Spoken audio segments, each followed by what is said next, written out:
What's up, guys? It is Teach Me Tuesday, and today I get this question asked a lot. A lot of people ask me, what are the benefits or perks of being a first time home buyer? So, if you are a first time home buyer, or if you desire to own your own home at some point and you don't own a house now, let's talk about the benefits and perks of being a first time home buyer. If you don't know me, my name is Wilmot Berry with the Berry Group, brokered by eXp Realty. And I have my favorite team right here, the Abraham Group right here. I'm gonna let them introduce themselves. Yeah, so I'm So LaShawn Abraham. I am the first half of our duo team here, along with my husband, Gavin Abraham. I am a mortgage loan officer and producing branch manager here with now serving clients at New American Funding. yep. Gavin Abraham, loan officer, and just excited again to be here to give the people some nuggets and some jewels about the real estate and mortgage industry. Let's get it. Yeah, so this is such a great topic. I think all of us probably equally get asked this question a lot. A lot of times ours come in the a form of, I'm a first-time home buyer. What programs you got, or what kind of grants I can get, or what discounts or exemptions are available for first-time home buyers. So I'm definitely happy that we are tackling this topic because a lot of times people may have heard some things, or over time things may have changed and we don't know what's out there, what's available, who does it apply to. And so today that's what we're going to talk about. We're going to get into that. So without further ado, Gavin, I guess in general, what is a first time home buyer? Does it mean that you never own a house? Does it mean that you're truly buying for the first time? Can you kind of That's what I explain mean. that? That's what it sounds like to me. I mean, but no, that's first time home buyer means that you're really. It depends on the program. First time home buyer for, let's say, someone who's buying FHA, can be someone who just doesn't own a home, who doesn't own a primary residence. You are considered a first time home buyer using a FHA loan. Um, to show that that's your primary residence. You're buying that home as a primary home you're going to live in. You could have owned a home, 2, 3 years ago, sold it, whatever, but now you are a first time home buyer. Um, and it gets, of course, more technical when it comes to, like, conventional. LaShawn, I'll let you jump in there and kind of give that rundown. Yeah, so conventional loans are a little different. What they consider a first-time home buyer is based on a specific time period, and that time period is 3 years. So if you haven't owned a home in the last 3 years, then they technically consider you a first-time home buyer. Now, normally, if you already own a home, and let's say you retain that home, you decided to keep it, but then you still want to purchase another house, like as your primary residence, then technically they don't consider you a first time home buyer anymore. So it gets very, very kind of like specific, like if this, then that, then this, then that, or whatever you're considered it. But nevertheless, I always try to tell people at the end of the day, it really is not your job to try to figure out who you are, what you qualify for, what's available. It's really your job to just trust in the people that you are working with to assist you. And we will help educate you and find out which program considers you a first time home buyer and what's available to you at that particular point in time. So don't Mm-hmm. kind of worry yourself truly about the technical definition of who, what, when, where, how, why, and stuff like that. Yeah. So Go ahead. So yeah. Well, go ahead. I guess to clarify something for some people, because I think a lot of times when they ask me that question, when I say like FHA or and they don't really know the benefits of an Right. FHA loan. Can you explain some of those benefits of a FHA loan for a first time home buyer? Yeah. Yeah, absolutely. Did you want to take that one, Gavin, or did you want me? Yeah, I mean, first of all, FHA loan allows you to put down pretty much a minimum down payment. That's first of all. Conventional, in some instances for first time home buyers, you can go as low as 3%, but typically sometimes it's either 5% if you're not a first time home buyer. But FHA is 3.5%. Mm. So 3.5% down of whatever purchase price that you're at. So that's one of the many benefits is the lower down payment, and then you sometimes can benefit from uh, different down payment assistance programs. Um, such, right now we have South Carolina Housing. Um, we also have other zero down programs for first time home buyers, people who are purchasing primary residence um, with an FHA loan as as their primary home. Um, yeah. Yeah, so guys, so just to put this in numbers, right? So for instance, if you're buying a house and it's $200,000, Hmm. 3.5% of 200,000 is $7,000 of a down payment you will have to put down on that particular home. That's Okay, correct. so I like that. I like that a lot. And so what I've heard here is, and what I try to do as well is just try to make things, as simple as we can probably try to, because a lot of times I feel what ends up happening is the word first time home buyer and down payment assistance, they kind of get all like mm, married together. And so a mhm, lot of times people think that, okay, I'm a first time home buyer. What programs, what assistance, what grants, what incentives are available to me because I'm a first time buyer, yeah, right? And yeah, so I think a lot of times it's um, really explaining that to a first time buyer or somebody who haven't Hmm. bought in a long time, the differences between the two and what's applicable to whoever. So technically, when it comes to being a first time home buyer, the reason that term is probably used a lot is because usually when you're a first time buyer, the stigma is, okay, you might not have as much money saved, because a lot of myths are out there that you need 20% to buy a house. And when you're a first time home buyer, most of them don't have 20% to buy a house. And mhm, so they're a little bit more favorable to do an FHA loan or a conventional loan with only 3% down, because it's less money out of pocket for someone that's kind of just starting that process of buying a house. But when we talk about down payment assistance is usually, and I use my air quotes, is usually available to first time home buyers. mm. However, you don't have to specifically be a first time home buyer to get down payment assistance. Oh, that's good. Um, but it is available mostly for those people who never owned a house before, or people Hmm. who is purchasing a home as what Gavin said, their primary residence. So let's kind of talk about that. So we kind of touched a little bit on the down payment assistance. So generally, Gavin, what have you seen? I think you kind of mentioned that already. What type of grants or down payment assistance programs are generally available for people who may not own a house in the last 3 years, or usually are buying for the very first time? What do you normally see out there? Like, how much money are we talking about? Yeah, I mean, as far as what's available, I mean, well, first of all, you got different loan types. So we know that USDA, and if we don't know, we're educating you now. USDA and VA loan types require no money down. Mhm. It's 0% as far as down payment. So there's no down payment on those programs. However, FHA for first time home buyers, which you only can get an FHA loan if you're buying a home as your primary residence. This is not to buy any kind of secondary housing or a vacation home. This is your primary residence. So I wanted to clear that up and make sure people know that that's a FHA loan is strictly for buying a primary residence. And with the as far as the money that's out there outside of your zero down programs, state housing is offering an $8,000 grant. It also depends on what some county some programs are structured by the county, and they could offer more. Like state housing for their county first program offers, I think, 8,500 right now Mm, towards down payment. And if your purchase price um, isn't high enough to where your down payment is $8,000, like in the example Wilmot said, 7,000. Your down payment for $200,000 home is around 7,000.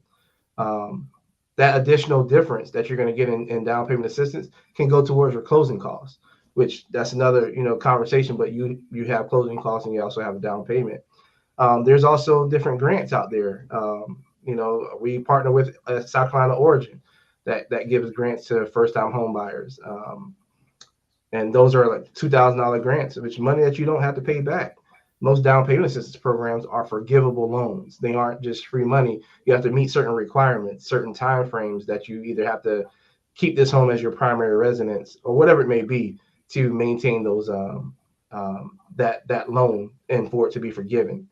But during that forgivable period, there's no payment, there's no interest. So yeah, there's other options there, and then the Palmetto Home Advantage program with state housing offers it based on percentage. You got 0% where you can take advantage of just a very lower interest rate. Then you can do a 3% option, and then also even up to a 4% option to put that covers 4% of the purchase price as opposed to just a 3.5 for a FHA loan. Yeah, So a that's couple some good different stuff options. there. That's some really, really good stuff there.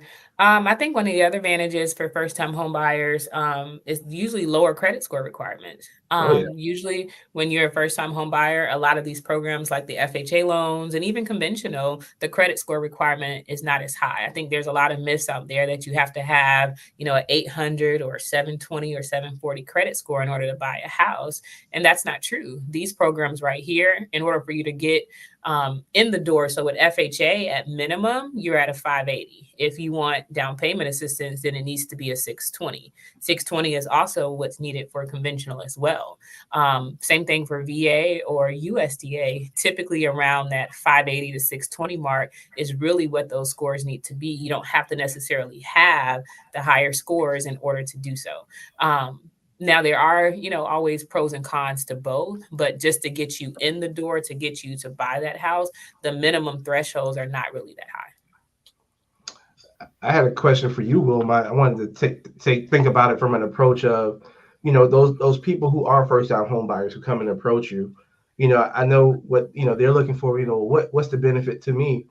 How does it like what is the difference when you have someone approach you that's a first time home buyer as opposed to someone who's purchased a home before? Like how is that conversation different? Are those people more like is it easier to talk to them and guide them, like because they're new to the process? Like talk about that experience. I mean, it's funny you asked that question, Gavin, because there is a difference. For instance, I'm thinking about a lady right now who has a home that she's about to buy another one now.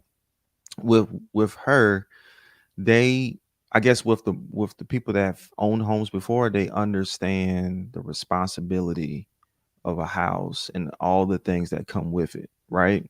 Mm-hmm. I've noticed a difference after, I think after the fact, after they buy the home too, the questions that I get, uh, stuff like if things aren't working, right? They know that's their responsibility. The people that bought homes before. All right. But then, and don't get me wrong, it's not that you can't call your realtor and ask whether or not the seller can do something about something, but 9.9% out of 10, majority of the time that seller is going to say, hey, I've sold you the house, we agree, this is what it is, right? So but I will say that the people that have owned homes, they don't ask as many questions, which I Mm-hmm. don't mind. And the people that haven't bought homes before, they just don't have they just do have a lot of questions. They're concerned about different things, and they want to make sure that they're not house poor. It's all those questions like that. Hey, I don't want my mortgage to be this high. And I say, hey, let's talk with your mortgage professional. I kind of have a general Mm-hmm. idea on what mortgages would be at certain price points. And I tell them this is general, guys. Like this is not set in stone. You still, insurance and different taxes and things of that nature have to get, added in there. And I always try to refer back to my mortgage professionals for those numbers, Mm-hmm. Yeah. but they do ask more questions than my season or people that have owned homes before. So Yeah, and I was really kind of like just pointing out because I was thinking about, of course, how first time home buyers, how they benefit from a lot of things in regards to the program options and what's out there for them, but also our benefit, how we, because we get to walk these people through a journey that have never experienced this before, and absolutely. we really have to hold a hand and teach them along the way and educate them and give them that comfort and feeling. And what we get on the back end, what we get from the benefit of first time home buyers, you know, we helping people make life changing differences and for their families. So Absolutely. I know that that's one of the great benefits that we get as loan professionals and realtors. Yeah. Um, but yeah, but Sean, anything else we want to touch on our list? So just real quick before we wrap up today. So we talked about, the down payment assistance. We talked about what is like who is a first time home buyer. One of the other favorable things that I think a lot of people just kind of overlook a lot of times with first time home buyers, one of the benefits is you get something called lower mortgage insurance. So on a mortgage loan, you have your homeowner's insurance, which is kind of like car insurance. Then you have mortgage insurance that's typically added into your loan if you're not putting down 20%. So whether you're doing an FHA loan or even if you're doing a conventional loan and not putting down that much money, there's mortgage insurance that gets added in there. But when you're a first time home buyer, one of the benefits that you get, that mortgage insurance is reduced. So then your payment typically is a little bit lower because that mortgage insurance is not as high. So that's definitely something to take into consideration as well. There's so many different benefits to being a first time home buyer. In general, there's benefits to purchasing a home in general that we'll probably talk about on another episode. But just for the basics and the purpose of this Teach Me Tuesday episode today, we just wanted to make sure you guys had a full understanding of first time home buyers and what's available to you guys. As always, if you guys have questions, we are definitely first time home buyer specialists. I like to say that. I'll give ourselves that designation. We are specialists in this area. We love working with first time home buyers. We love the questions. We love, that whole hand holding and walking you through the process. It is something that we definitely do not mind doing, and we love serving our community that way. So I think that's it for us today. We have a short and sweet episode, unless there's more y'all want to add. No, I Nope. think that'll do it. No? That's it. All right. Well, how can they find you before we wrap up? How can they find you, Mr. Berry? Well, of course, on social media, Facebook, Instagram, also YouTube. But direct, you want to call me, just give me a call, shoot me a message. Numbers 803-347-3329. Again, 803-347-3329. Also, you can email me, willmine at theberrygroup.com. RE stands for real estate. So if you have any questions, you want to text me, email me, call me, I'll be more than happy to help you. Sweet. Always. And how about you, Mr. Abraham? Man, just jump in the DMs. You know how we roll. You know how we go. But yeah, phone number 803-707-6809. Always here to help. Email our team at teamabraham@nafinc.com. I absolutely love it. And last but not least, I'm thinking the only one on here doesn't have an 803 area code. I have an 803. 843 area code. So 843-303-8652. That has been my number for the last, I think, almost 20 years. I had this number for a very long time. I never changed it. So definitely reach out, as Gavin mentioned, to our team email, or you can always just apply. We bought our I don't know what it's called. I guess we bought our domain name. So teamabrahamlending.com. You can Awesome. definitely visit our website to definitely apply if you have any questions. So guys, until next week, we will see you guys again. I hope you guys have a great day. Peace.